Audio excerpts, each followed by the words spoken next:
Hi, my name is Rebel Machas and I'm reporter of Two Worlds. Two Worlds is characterized as developed world and developing world that are vastly different in terms of geography, standards of living, and economic, social, and political structure. It is easier to define the developed world, which includes the modern industrialized nation of Europe and North America, as well as Japan, Australia, and New Zealand. The developing world includes most of the nation of South Asia, Latin, and Central America, Africa, and Middle East. Putting it another way, the developed world comprises the nation of Northern Hemisphere, while the developing nations are concentrated in the Southern Hemisphere. For example, consider the life circumstances of two different peanut farmers, one in the American state of Georgia and the other in the West African nation of Senegal, both internationally important regions for the commercial production of peanuts. The Georgia grower cultivates about 540 acres of peanut and another 650 acres of corn. His fields are prepared by a large tractor and he uses improved varieties of seed and fertilizer that have been developed by government-sponsored research. Pesticides are sprayed on his crop from an airplane and the crops are harvested by a mechanical combine which separates the peanut for drying. The price he gets are maintained well above the world market price by government price support. The government also restricts import and limits domestic acreage, all of which protect him from rapid price fluctuation. Research, mechanization, government support, and hard work enable him to net as much as $100,000 in good years, and his family lives in comfort, enjoying the wide variety of basic and luxury goods and services available to relatively affluent Americans. The Senegal farmer, his crop was hand-planted and picked, but he has recently begun to mechanize. Fertilizer and pesticides are either too expensive or unavailable. Storage facilities are rudimentary and there are losses because of insects and blight.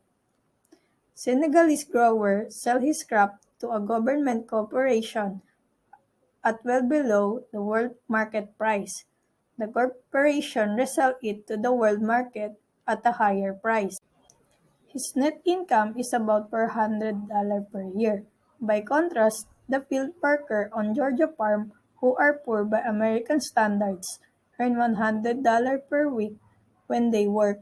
In addition to the peanut crop, which he sells, the African farmer also grows food for his family, mainly millet, that is made into gruel. His village has no electricity and is likely to have no school or health clinic. His wife draws water from a well near the village. One-fifth of the children born in the village do not survive to adulthood. Let us look at the Venn diagram of Georgia and Senegal farmer. In Georgia, it is supported by the government. The Georgia farmer is represented in Washington by the member of Congress who is responsive to his need to maintain price supports, while in Senegal, it has little or no political influence. The government is controlled by a minority of urban dwellers and is responsive primarily to their interests and needs. The similarity of Georgia and Senegal is both internationally important regions for the commercial production of peanuts. In both America and Senegal, the political process affects and distort the economic process. The developing nations are also called third world countries, which describe a historical sequence of development and modernization that began in Northern Europe and America, which is the first world, continued in Southern and Eastern Europe, the second world and continues today in the rest of the world is the third world. In third world, they are economically similar because compared to the developed nation, their economies are less productive, are more likely to be dependent on a single or a few commodity exports, and have relatively large subsistence economic sector. Beyond that, they differ significantly. Some have vast natural resources like Brazil, the Democratic Republic of the Congo. Others are virtually barren of usable natural resources like Central African Republic. Sa kabila ng pagkakaiba ng Third World, importante pa rin na malaman mo na sa pandaigdigang batayan, marami pa ring nabubuhay gaya ng Senegalese farmer kaysa sa Amerika. Marami pa ring populasyon ang hindi maunlad na bansa, tulad ng nakatira sa mga squatter area dahil para sa kanila hindi totoo ang pag-unlad. Their lives were described by a noted Indian economist demographer as having barely enough to eat and rarely have enough potable water. Health services are thinly spread. When work is available, pay is low, and conditions are close to intolerable.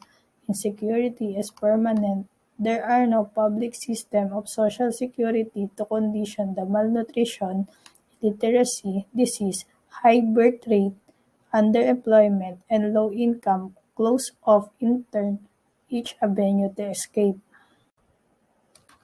The peoples of the world are no longer content if they ever want to live in a quiet desperation.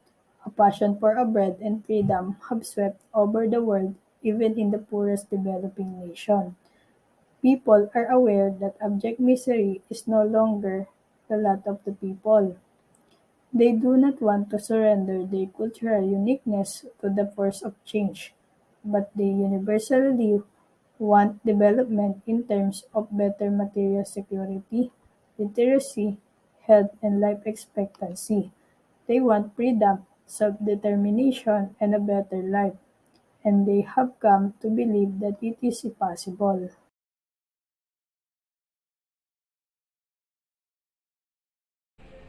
Good day, my name is Shane Mateo, your reporter about what is development. It is difficult to precise what is development. Furthermore, most definition of development is ethnocentric, cast in terms of cultural orientation of the West.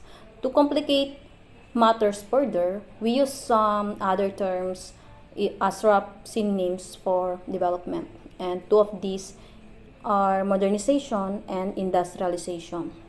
Modernization means westernization, the diffusion of Western or European social, economic, and cultural forms to the non-Western world. Modernization refers to the transitional process of moving traditional or primitive communities to modern societies. Then, industrialization is narrower term than modernization with four primary dimensions. Number one, aggregate economic growth through transformation in the sources of energy use from animate to inanimate. Number two, a shift from primary production, agriculture and mining, to secondary production, manufacturing. Number three, growth in per capita incomes. Number four, diversification of occupation. Industrialization is the period of social and economic change that transforms a human group from agrarian society into an industrial society. Development typically means a general and less ethnocentric social change process. Like industrialization, it means growth in the material base of society, in production, consumption, and per capita income, but not necessarily a shift to manufacturing as the dominant core of the economy. Development is a goal, and economic growth is an important means. So development means not only economic growth, but also improvements in the quality of life and the gradual improvement of the people in societies. Development has both objective and normative dimensions. means a growth in social complexity and the scale of social life, but does not necessarily mean the particular emulation of Western cultural and political institutions. Saudi Arabia is a society that is rapidly developing without becoming significantly westernized. And there are the vast differences between the ways of United States and Japan have developed. Even so, most scholars admit that the notion of development is entirely free of Western values and biases. Development Reynolds, for instance, defined development as intensive growth, in which capacity to produce rises faster than population increases, as opposed to extensive growth, where economic growth is absorbed by population growth and no per capita increases in incomes is possible. Since the idea of development is a complex one, it should not surprise us that the perception about the extent of and success of development among the nation of the third world is controversial. Uneven development implies not only uneven development between places, but uneven power relations and opportunities for groups of people independent upon such characteristics are their class, gender, race or ethnicity, sexual orientation, and age. In all societies, the wealth of the nation is not equally distributed. This is the same of the quality of life. Uneven development leads to the people migrating. This can be voluntary migration, where people search for the better life. Pull factors. People who do this are known as economic migrants. Others are forced to move as a result of natural disaster or wars. These people are referred to as refugees. It is important to recognize and understand the range of geopolitical factors such as global trade, which is one of the most important issues affecting a country's development today. There are many factors which lead to and have led to the world being unevenly developed, from historical human factors such as conflict and political instability to physical factors such as climate relief and natural hazards. Thinking, perspectives, and dimensions. This developmentalism embodied not only a set of scholarly interests, but also idealism and humanitarian impulses, a desire to improve the human conditions. It also embodied U.S. strategic and geopolitical interests as they were understood in the post-war decades. It functioned as an anti-communist ideology and a development strategy. Economic development. Not all development is economic, but economic change is at the heart of the development processes. Abstractly, it means the shift from a stable subsistence economy to a commercial one with self-sustaining economic growth. More concretely, economic development involves first, the technological upgrading of economic production; second, the development of an extensive money economy; third, the development of large-scale markets. Here is how he described the stages of economic development. First, traditional settings; second, preconditions for growth, take-off, the drive toward maturity, a mature industrial economy. Rostow's model captures how Western economies understood industrialization in the 1960s. It remains suggestive and useful, but with many limitations and difficulties. Some stages seem arbitrarily separated, especially the preconditions and the takeoff.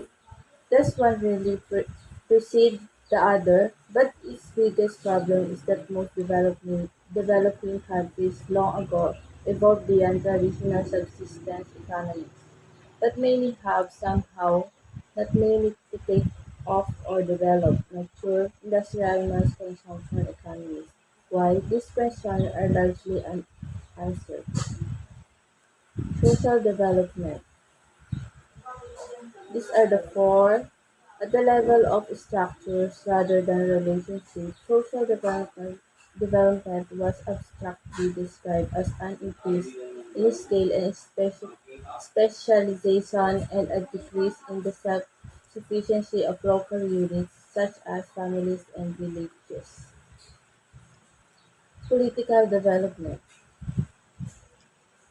Each developing countries try to broaden the base of political mobilization and loyalty, yet is common knowledge that many have been ruled by a single party or an outright authoritarian regime, even when they have the superficial trappings of a parliamentary system. The only hint of democracy in some developing countries has been conflict among factors within the dominant party. Political development requires the two. The consensus among development economies was the degree of domestic order and political stability necessary for economic development to take place. Creative fusions of tradition and modernity, social status and authority. Development and families. William Good documented eight marital and family changes occurring on a global basis that are associated with development by the 1980s. 1. Marital selection is taken from the hands of elders. 2. Ethnic endogamy declines but not class endogamy. 3. Proportion of the population that is unmarried increases. 4. Age discrepant marriage increase. 5. The dowry or bride price customs weaken. 6. Concubinage and polygamy decline. 7. Infanticide decrease and family size ultimately decreases. Global income distribution 1970 to 2015. This is the seven explanation from within developmentalist theory. Development may not have objectively failed, but it certainly did not turn out as developmentalist perspectives anticipated. Development modernization perspectives are not useless but are surely deeply flawed. In the 1960s, a powerful critic of developmentalism emerged. Hello, my name is Joyce M. Metting from Bus 4-2. Let me tackle about the structure and dynamics of the world system. The world system has three types of nations. This turn out to be similar to empirical HDI levels as determined by the United Nations, but they are not identical. There are core societies. These are the Western industrial developed countries which have highly diversified economies. They import raw materials, export both agricultural and manufactured goods, and through the control of prices and investments, they control the terms of trade in the world system. They find it virtually impossible to transform their position in the world system. They are highly dependent on core nations for capital, technology, and market for their products. Peripheral countries, precisely because they are so poor, are politically as well as economically weak and must generally accept the terms of trade they are confronted with as a set of givens over which they have little or no control. The dynamics of underdevelopment. Developmentalists viewed underdevelopment as existing in nations with original pre-modern states and traditional social organization and culture. In contrast, world system theorists views this phenomenon as resulting from the long interconnection between core and peripheral societies in an international division of labor. Development and underdevelopment arose simultaneously and were causally related. The first sources of ongoing dependency is the world market for tropical commodity products. Most developing countries earn money by exporting primary commodity products such as coffee, fruits, tobacco, peanuts, tin, or copper. For example, coffee exported by Kenya, Ethiopia, Uganda, Brazil, Vietnam, Colombia, and all of the Central American nations. Second sources of ongoing dependency, the debt trap. In these circumstances, developing countries sought and were encouraged to seek foreign loans to provide capital for development, to supplement export earnings, and to cushion the effects of fluctuating commodity prices. Most developing countries are now heavily in debt. Between 1970 and 1978, the average increase in external debt among the 90 poorest countries in the world was 400%. Third sources of ongoing dependency is multinational corporation. Multinational corporations are often the agents of increasing economic penetration and control. Though MNCs operate on a global scale, they are typically headquartered in the core nations with manufacturing plants, sales divisions, and raw material production facilities. The fourth sources of ongoing dependency is the extroverted economies. In general terms, the weakness of peripheral nations is that they have extroverted economies, that is, they function as appendages of the world economy. They lack internal integration. In some of these, the nature of tropical commodity markets, the debt trap, the intrusions of MNCs, and the extroverted economies are the roots of stalled development and dependency among the peripheral nations and many semi-peripheral nations of the world system. The WST and development. Dependency theory and WST are mainly explanations for developmental failures, but theories did have suggestions about how successful development could take place. Lastly, the WST and developmentalist perspectives. The two perspectives on development we have sketched here are dramatically different. We think each has pieces of development puzzles, and both are right and wrong in different ways. Its central tenet is that close contact with the West has produced underdevelopment and dependency, growing inequality, and a decrease in social welfare.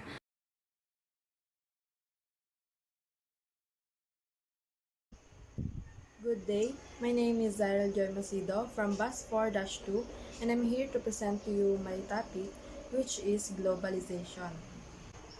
Globalization is the word used to describe the growing interdependence of the world's economies, cultures, and populations brought about by cross-border trade in goods and services, technology, and flows of investment, people, and information. Countries have built economic partnerships to facilitate these movements over many centuries, but the term gained popularity after the Cold War in the early 1990s, as these cooperative arrangements shaped modern everyday life. So in post-developmentalism or post-development theory argues that there is no universal model of development to be followed, and that current ideas around development have been constructed by experts in Western countries who've tried to impose their beliefs on the developing world. The organizations that have stepped into the breach created by the new developments and dilemmas of globalization are the non-governmental organizations. These groups that are not connected with nation-states that solicit donations from citizens, corporations, other interest groups, and in some cases governments themselves. They can work to promote social or political change on a broad scale or very locally. NGOs play a critical part in developing society, improving communities, and promoting citizen participation. Let's proceed to the examples of NGO activity in different parts of the world. The Bill and Melinda Gates Foundations. They are active at promoting vaccination for malaria and in fighting the global AIDS epidemic. Oxfam, Oxford Committee for Famine Relief. Oxfam is a global movement of people working together to end the injustice of poverty. Their mission is to save, protect, and rebuild lives when disaster strikes. Amnesty International. The organization is 40 years old and has been the most effective at monitoring and publicizing human rights abuses by governments and in political activist groups in different parts of the world. The economy in the 1990s. The 1990s were remembered as a time of strong economic growth, steady job creation, low inflation, rising productivity, economic boom, and a surging stock market that resulted from a combination of rapid technological changes and sound central monetary policy. The social consequences of globalization. global labor surplus. In other developing nations like France, their GDP growth has been pretty good since the 2008 recession, but their unemployment rate is still at 10.5%. Informalization. In the United States, for instance, an army of servant, child care workers, and house cleaners receive income that is neither reported nor taxed. So that is what we call informal jobs. Legitimacy crisis. The erosion of legitimacy crisis takes many forms. According to McMichael 1996, all of these factors mean that the government's legitimacy becomes more fragile. Growing cultural clashes that transcend nation-states. It means that divisions between civilizations are the most basic divisions between people and those with whom they have the greatest identification. Social responses to globalization. The consequences of globalization have elicited social responses among diverse nations around the world. Democracy. Growing new democracies are often fragile, corrupt, and chaotic. They lack the protection and legitimacy provided by a deeply institutionalized legal culture and tradition. Fundamentalism. Fundamentalist movements can take religious as well as nationalistic and secular forms, such as the call to restore traditional religion, government, culture, and family life. It advocates alternative ways of organizing life on national, regional, and local levels. Populism. Most of these movements are tied to political parties in democracies that emphasize and prioritize local and national economic interests. The populist claim are trampled by MNCs and globalizing elites seeking to line their own pockets at the expense of real people. Environmentalism. It is a diverse global basket of social movements and NGOs that observe and protest the consequences of human activity. For instance, in the United States, modern environmentalism began with the publication of Silent Spring by Rachel Carson in 1962, documenting the toxic effect of pesticides and agricultural chemicals on wildlife. Feminism. Feminist movements were primarily concerned with the integration of women into human societies and the improvement in the status of women. Cosmopolitan localism. According to McMichael 1996, the more integrated connected world of nations and peoples is increasingly envisioned not as a homogeneous world where differences and contrasts are leveled out, but as a discontinuous world where differences and uniqueness flourish in a multitude of places. Now, let's proceed on the conclusion, development, globalization, and human progress. This chapter discusses the development, new perspective and reality, globalization, and explored its dimensions and social consequences.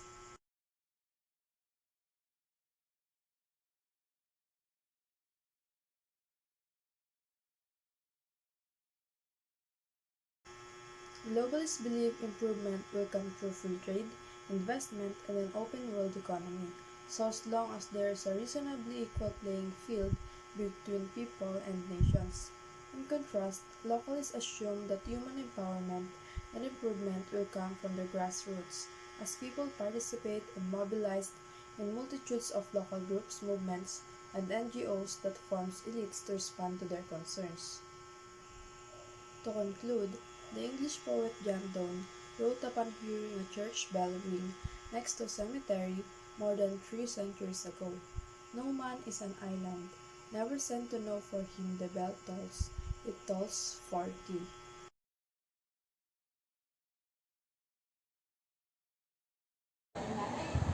Hi, I'm Daniel Maure and I will be reporting the dependency and world system theories.